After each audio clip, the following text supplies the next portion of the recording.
Olá, seja bem-vindo ao Cultura Entrevista, que hoje volta a falar do tema saúde. E para isso recebe o mestre e doutor em medicina pela Universidade Federal de Minas Gerais, Orlando Barreto Zocrato.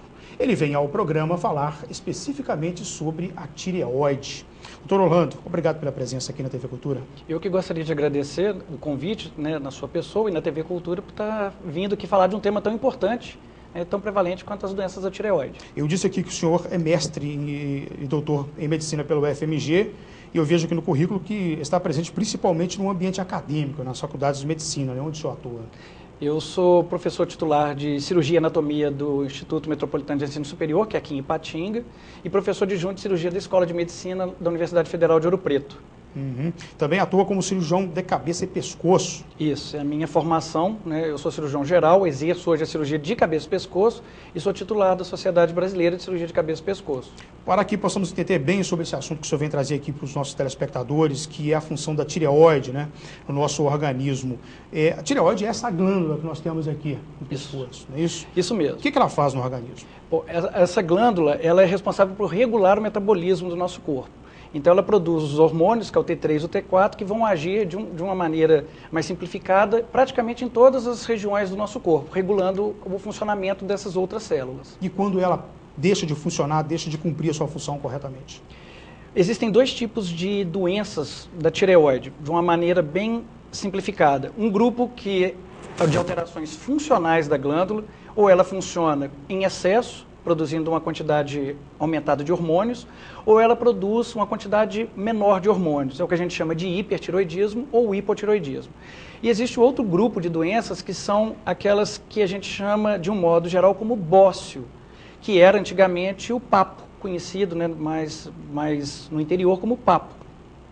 E esse bócio, então, que é esse outro grupo, são os aumentos da glândula, que pode ser uni ou multinodular, ou seja, um caroço, um nódulo, ou o aumento difuso da glândula. Ela aumenta de uma maneira global, difusamente. É toda situação que gera aquele caroço, aquela situação enorme aqui, ou ela apresenta problemas e fica num tamanho quase que imperceptível? Como é que é essa situação? A glândula, geralmente, ao exame clínico de um indivíduo normal, ela pode ou não ser palpável. Quando ela apresenta aquele tamanho aumentado, geralmente ela traduz-se aí o que a gente chama de bócio. Mas tanto o hipo quanto o hipertiroidismo podem manifestar com o aumento da glândula, mas principalmente os bócios, que é esse aumento mesmo. E traduz-se geralmente alguma alteração glandular. E é fácil de localizar. Nós temos uma imagem aqui que nós trouxemos, nós pegamos essa imagem, justamente para que a pessoa tenha uma ideia de onde fica. Pode ficar à vontade aí para fazer a explanação. A glândula tireoide, ela fica localizada na base do pescoço, anteriormente à traqueia e à laringe. Ela apresenta dois lobos, um lobo direito, um lobo esquerdo, unidos por um ístimo. E se a gente observar, ela tem um formato de uma borboleta. Ela parece uma borboleta. Aqueles glóbulos que ficam de um lado ou de outro ali, só para a gente ter uma ideia, são quantos centímetros aí? Ela tem aproximadamente 25 gramas, de um modo geral. Ela é pequena, aproximadamente 3,5 centímetros em cada lobo. Muito bem. Qual que é a incidência de nódulos, de irregularidades dessa glândula na população atualmente?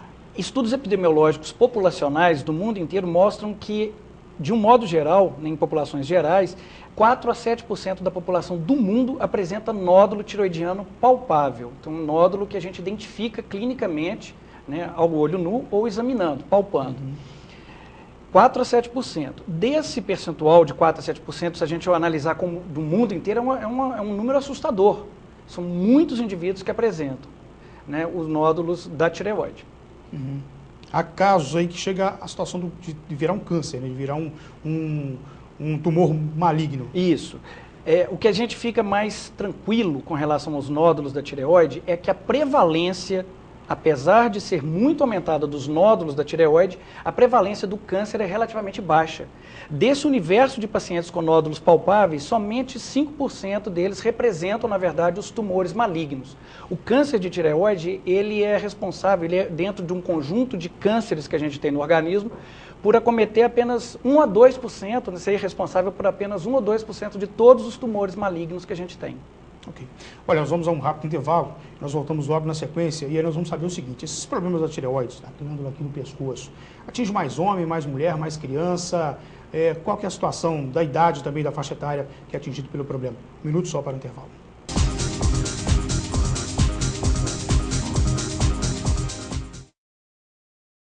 Se você não quer ter dor de cabeça na hora de fazer os seus serviços gráficos, procure a Gráfica Art Publish. Moderno parque gráfico com profissionais atualizados, prontos para atender com rapidez, a cortesia e a pontualidade que o mercado exige. Gráfica Art Publish, sinônimo de qualidade em serviços gráficos. Atendimento em sede própria, com assessoria jornalística, fotolito eletrônico e criação de peças publicitárias. Gráfica Art Publish, mais que impressão, impressiona.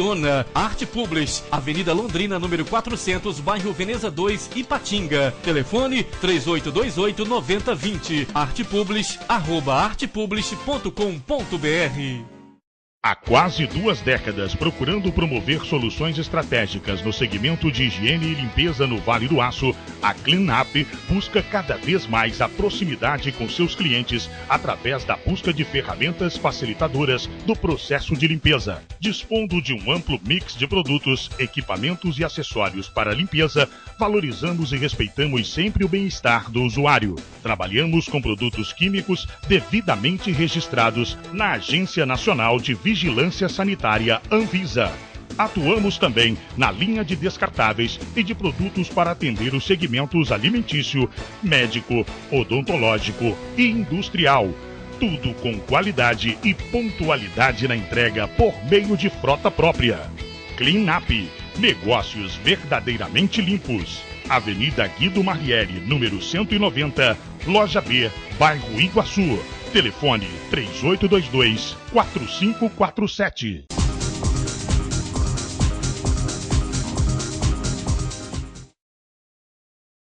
Muito bem, nós estamos de volta com o Cultura Entrevista, que hoje recebe o médico Orlando Barreto Zocrato.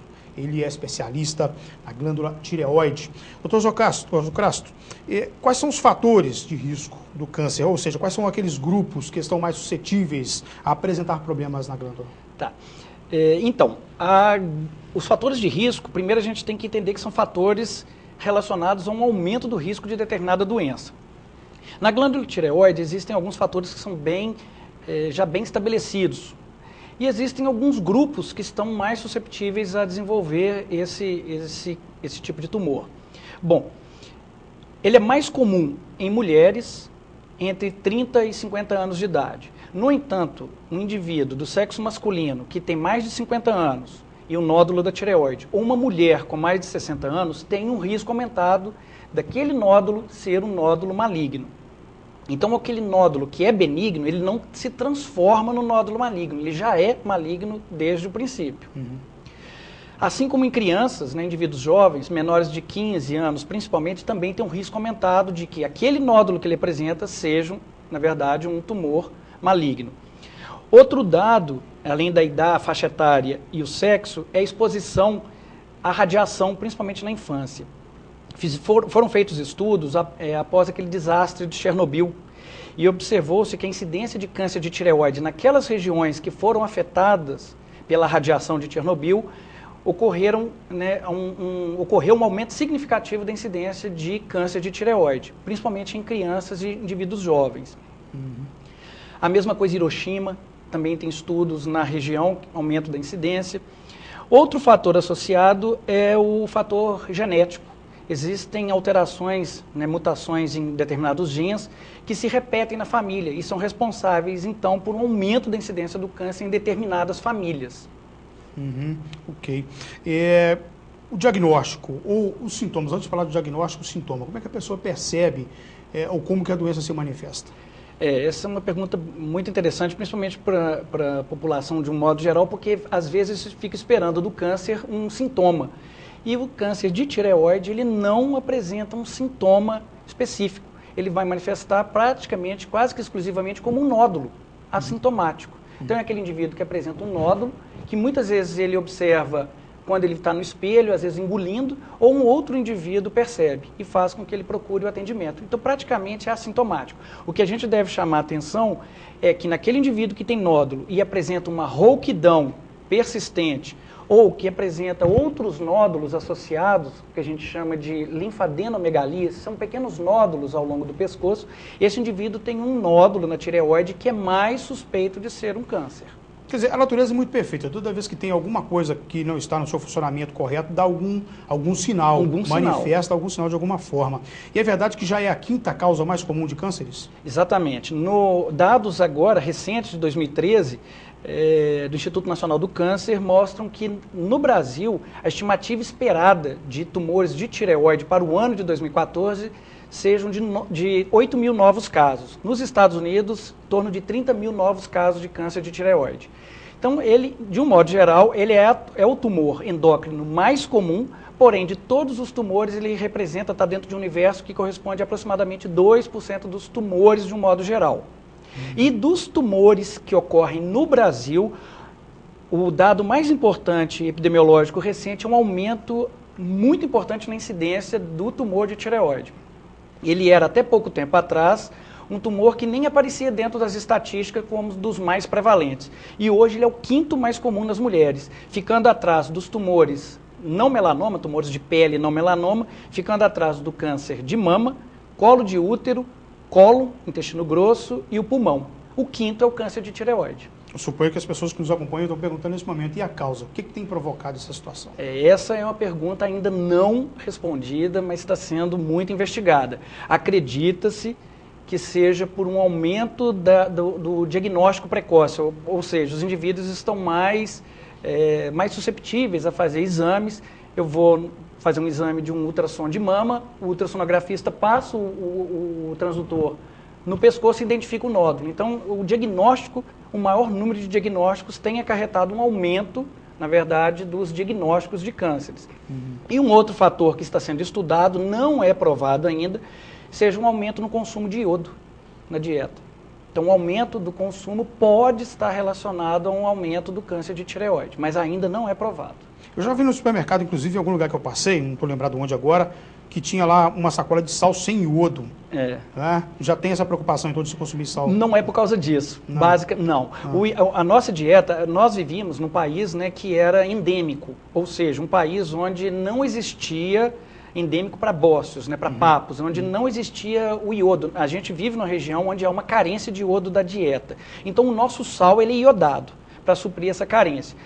Ao longo dos anos, o que vem acontecendo? Houve uma redução daqueles papos, né, dos bócios. Mas esse sal específico que não contém o iodo é um sal que é utilizado para aqueles indivíduos que vão fazer um tratamento com radioiodo, com o iodo radioativo, que tem que ser eliminado da dieta tudo que tem iodo. Então faça uma dieta especial, dieta restritiva, frutos do mar, não pode comer couve, inclusive o sal tem que ser ingerido sem o iodo.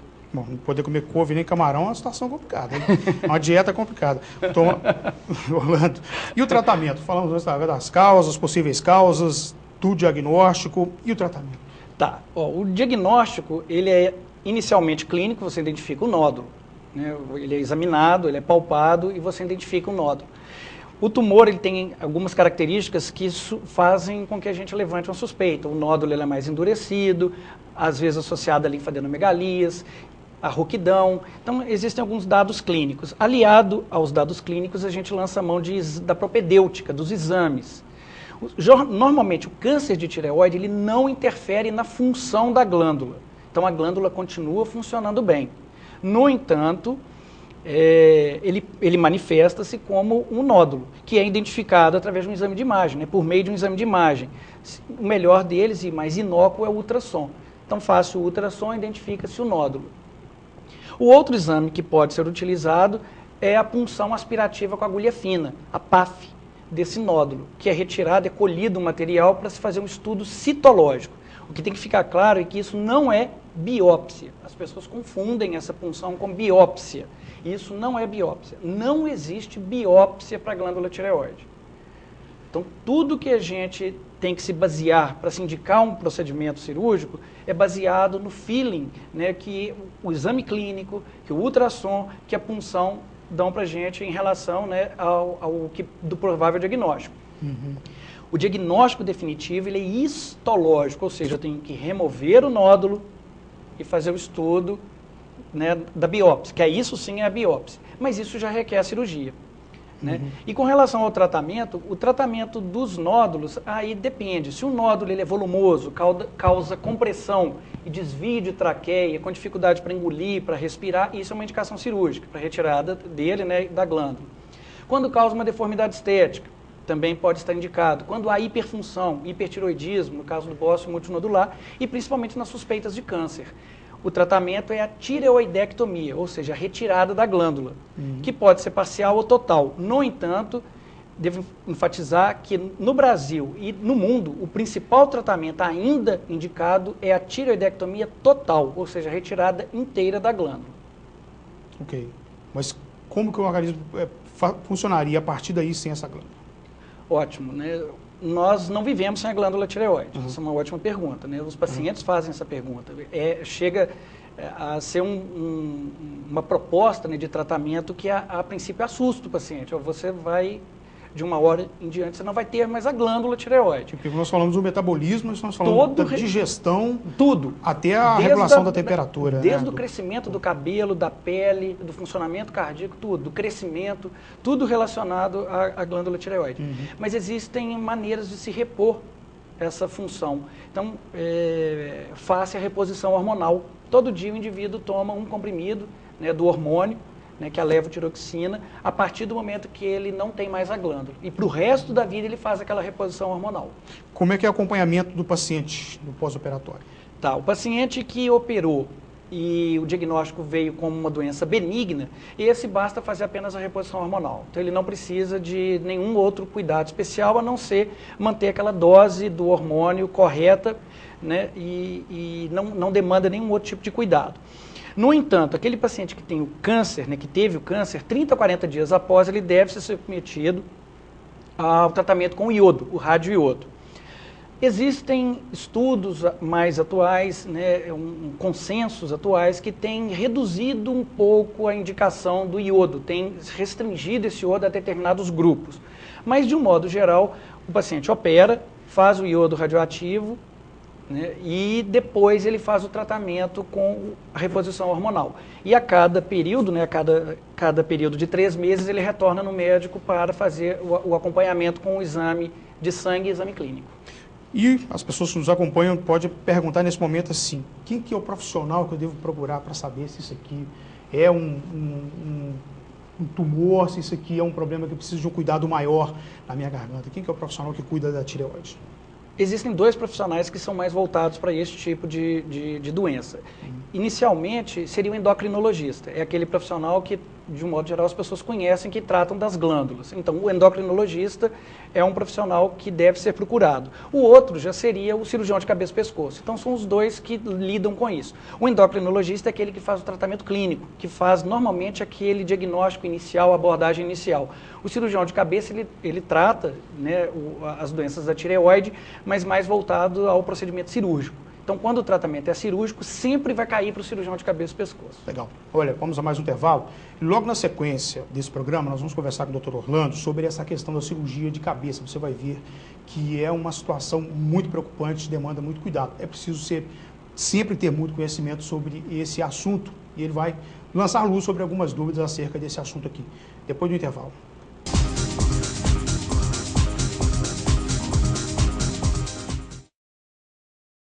Ninguém é líder por acaso.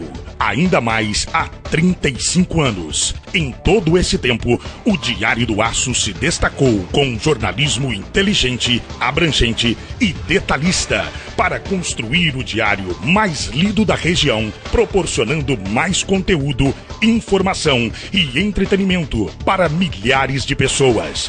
Diário do Aço, 35 anos. Credibilidade que aumenta com a idade.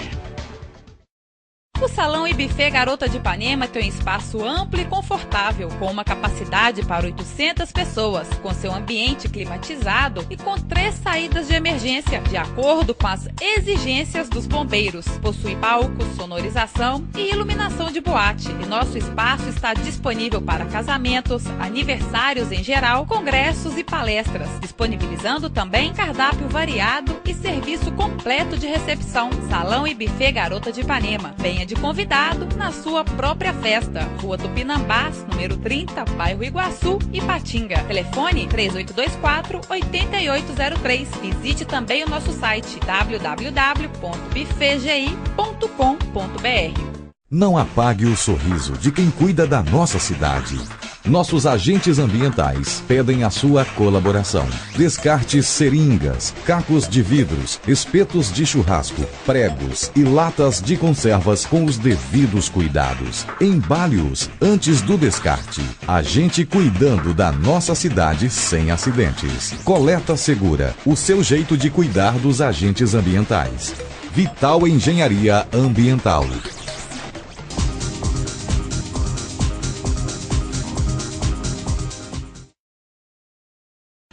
O Cultura Entrevista está de volta e hoje conversa com o médico especialista Orlando Barreto Zocrato, professor, mestre, também doutor. Doutor Zocrato, deixa eu aproveitar o conhecimento que o senhor tem. O senhor está no ambiente acadêmico, dá aula aqui na FAMEVAS, dá aula também na UFOP, e recentemente nós tivemos aí essa discussão toda sobre a importação de médicos, né, para trabalhar no Brasil, e o senhor está justamente no ambiente acadêmico, que forma, né, os profissionais que vão para o mercado. Realmente precisa de mais médicos no Brasil? A distribuição aqui não estava correta? Qual que é o olhar crítico que o senhor tem sobre essa situação? Eu tenho uma opinião formada a respeito disso. Eu, particularmente, eu não sou favorável. Eu acho que é uma questão de redistribuição. Já existem um número de faculdades grandes no Brasil. Existia uma preocupação dos conselhos regionais até pouco tempo atrás, que existia um grande número de faculdades de medicina já no Brasil, inclusive em Minas Gerais. Sim. E, de repente, essa importação de médicos, né, de Cuba. Então, eu acho que isso, na minha opinião, tem um cunho político, né, e não vejo a menor necessidade. É uma questão de distribuição. O que falta na medicina é um plano de carreira, de salários. Então, isso é um problema. E a distribuição. Alguns colegas do senhor que eu entrevistei sobre esse assunto, eles disseram o seguinte, que a maioria não iria para os cantões do país, vamos dizer assim, Exato. Em função de estrutura precária de atendimento. Exatamente. É só isso mesmo ou tem mais coisa também? A dificuldade de se trabalhar longe dos grandes centros? É muito difícil trabalhar num centro, né, numa região onde não tem uma infraestrutura adequada. O que muitas vezes é prometido não é cumprido pela cidade que o chama para trabalhar naquele determinado lugar. Além disso, a infraestrutura é tão precária, não existem, às vezes próximo de Belo Horizonte, tem cidades que não fazem sequer exames de sangue.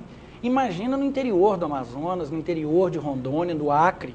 Então, a condição de trabalho é muito precária. E você coloca ali, vai lidar com um doente, com um paciente que vai fazer os mesmos questionamentos de um indivíduo que está em São Paulo. Só que você não vai poder oferecer nada, muito pouco. Uhum. Então, é uma situação, a meu ver, de precariedade do setor, e muitas vezes não é cumprido o que é prometido para esse indivíduo ir para lá. E isso fica muito vinculado àquele convite, daquele prefeito, daquela gestão.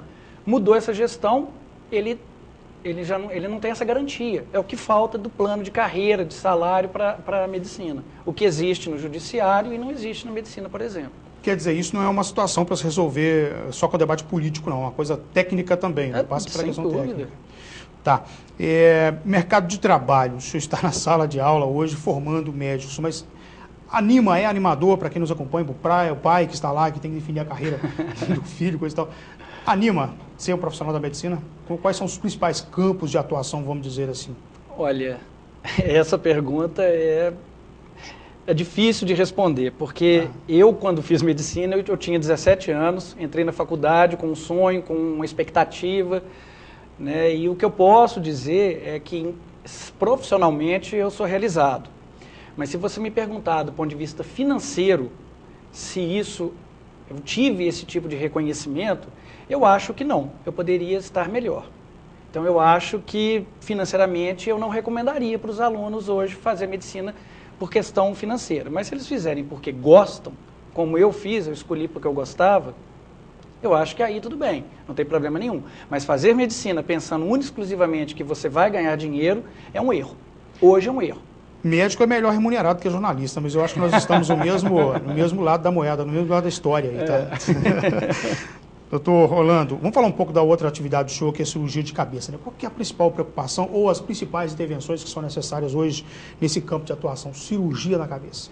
Tá. A cirurgia de cabeça e pescoço é uma especialidade relativamente nova na nossa sociedade. Ela foi criada em 1967, ela nasceu inicialmente nos estados do Rio e São Paulo e hoje abraça todo o país. Existem regionais em todos os estados do Brasil. Bom, é uma especialidade que é eminentemente oncológica, então a gente lida basicamente com cânceres da região de cabeça e pescoço.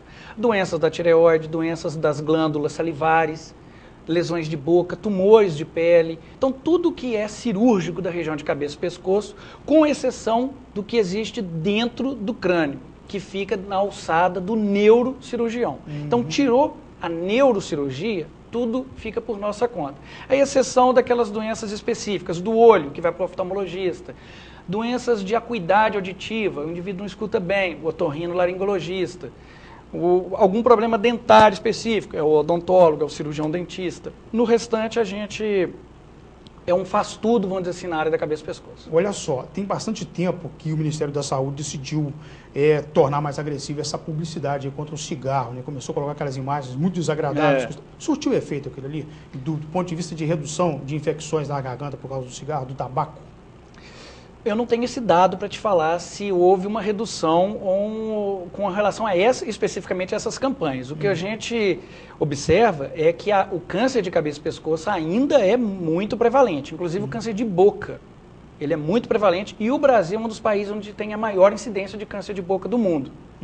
Um outro país que tem uma incidência muito grande é a Índia. Lá eles mascam uma substância, tipo uma espécie de fumo, que aumenta muito a incidência de câncer de boca. Lá é o país que tem a maior incidência de câncer de boca do mundo. E o Brasil está caminhando para isso. Hoje, nos homens, também dado do INCA, é um dos tumores mais prevalentes no homem.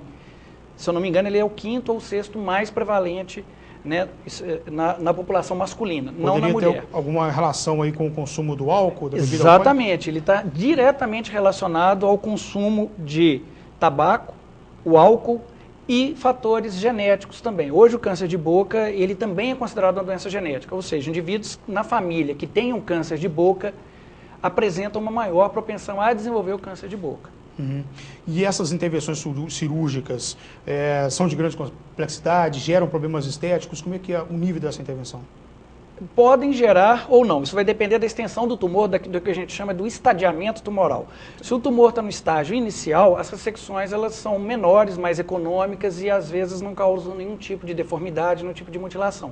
No entanto, naqueles indivíduos que têm tumores muito avançados, estágios avançados, as cirurgias são realmente mais complexas, mais demoradas e podem acarretar em deformidades estéticas e alterações até funcionais. Difícil de diagnosticar ou a pessoa já percebe que tem alguma anormalidade ali com mais de 2 dias, mais de uma semana, já tem que procurar um médico? Essa é uma ótima pergunta. Existem alguns dados que a gente, né, a população, nós temos que ficar atentos. Por exemplo, uma afta que não cicatriza, que tem mais de 15 dias de duração, ela deve ser investigada. Uma simples afta pode ser um tumor de boca, né, que pode acometer a língua, né, uma mucosa da boca. A rouquidão, que tem mais de 15 dias de duração e principalmente mais de 30 dias ininterrupta, contínua e que não melhora, tem que ser investigada. Tem que ser investigada. Isso pode sugerir um tumor de laringe, principalmente se aquele indivíduo ele é um usuário de cigarro e de álcool. Né? Então, existem alguns dados. Outros, nódulo que aparece no pescoço tem que ser investigado e ele deve procurar sim. Apareceu um caroço no pescoço que não tinha antes, procura, né, o ideal seria procurar um cirurgião de cabeça e pescoço ou pelo menos um médico que depois faça um encaminhamento, um clínico, né, um otorrino que faça um encaminhamento caso necessário. Quer dizer, como todos os outros casos, o tempo do diagnóstico é fundamental para o desenvolvimento lá do tratamento depois. É isso? Fundamental. Doutor Orlando, muitíssimo obrigado pela sua presença aqui na TV Cultura. O senhor quer fazer as considerações finais aí sobre a sua atividade, sobre o trabalho? Eu queria agradecer, né, e dizer que é uma iniciativa muito interessante, né, a gente poder discursar, falar alguma coisa sobre doenças assim, muito prevalentes e às vezes pouco divulgadas. A minha especialidade, a especialidade de cirurgia de cabeça e pescoço, ela às vezes não é muito conhecida nem no meio médico. Então, às vezes, a gente vê encaminhamentos de próprios colegas médicos mandando determinadas doenças para outros profissionais e, às vezes, por desconhecer que existe um especialista nessa área. Então, chamar atenção para isso, que eu acho que isso é importante, né, e parabenizar, né, na sua pessoa e a TV Cultura pela iniciativa. Obrigado, e é papel da TV Cultura, afinal de contas, é uma TV educativa, tem a obrigação de colocar esse tipo de programa no ar. O Marcos Castro, que é da Famevasso, da Univasso, que nos acompanha aqui. Por favor, Marcos, quando tiver alguma entrevista tão produtiva quanto essa do Dr. Orlando, pode nos mandar aqui, tá bom? Receberemos com muito prazer aqui o pessoal da Univasso. Olha, você que está em casa, eu quero lembrar o contato do programa, que é entrevista@tvculturavaledoaco.com.br. Deixe lá a sua sugestão, a sua observação sobre as entrevistas que apresentamos. Muito obrigado pela companhia, tenham todos uma ótima semana.